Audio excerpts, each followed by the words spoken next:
Hello guys, welcome to my new blog. जय सिया राम। आप सभी कैसे हैं? और आज हमारा ब्लॉग स्टार्ट होता है धामनोद से। तो मैंने दीपक भैया को आज धामनोद में बुला लिया था क्योंकि आज हमको जाना था करौली।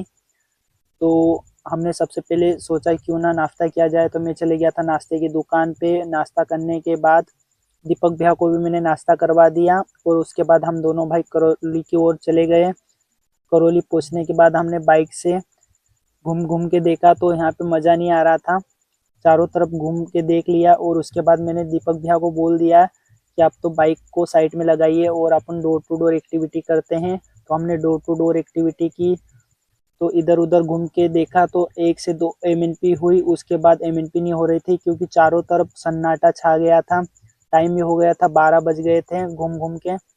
और चारों तरफ सुनसान हो गया था गांव और एमएनपी तो हो नहीं रही थी। उसके बाद मैंने सर को कॉल किया। सर ने बोला कि यहाँ पे एमएनपी हमको करना ही है 250 से 300। लेकिन मैंने बोला कि यहाँ पे एमएनपी अभी नहीं होगी, दोपहर में यहाँ पे मॉर्निंग के टाइम पे ही काम होगा।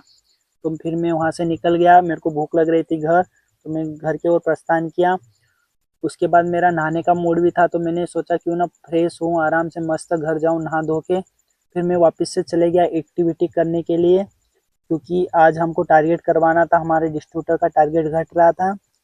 तो मैंने बाइक वगैरह उठाई। दोपहर में 4 बज रहे थे और मैं चले गया जलकोटा की ओर विजय भैया की दुकान पे। मैंने सोचा यहाँ पे कस्टमर मिल जाएंगे, लेकिन विजय भैया की दुकान पे कुछ भी नहीं था।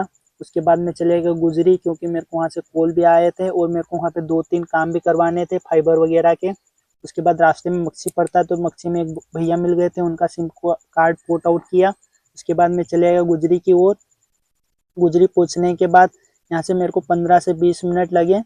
इनका एमएनपी वगैरह भी कर दिया और मैंने फाइबर वगैरह का काम भी कर दिया। उसके बाद मैं चल गया सिरसोदिया साइड पे, जहाँ पे मेरे को डेली बेसिस पे आना पड़ता है कुछ प्रोसेस करने के लिए। प्रोसेस करने के बाद मैं निकल गया वहाँ से बासी बलवारी वाले सीधे वाले रूट से, जहाँ पे कच्चा रास्ता पड़ता है। यहाँ पे फैक्ट्री वगैरह बन रही तो धूल वगैरह ज़्यादा उड़ती रहती है, लेकिन मैं आजकल ही ये वाले रास्ते से बहुत कम आता जाता हूँ। उसके बाद मैं पहुँच गया बलवारी में।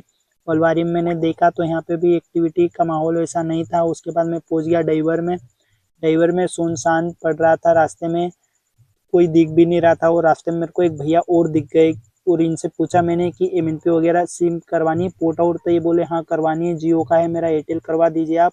और उसके बाद 2 भैया वापस से मिल गए थे, इनका भी पोर्ट आउट कर दिया।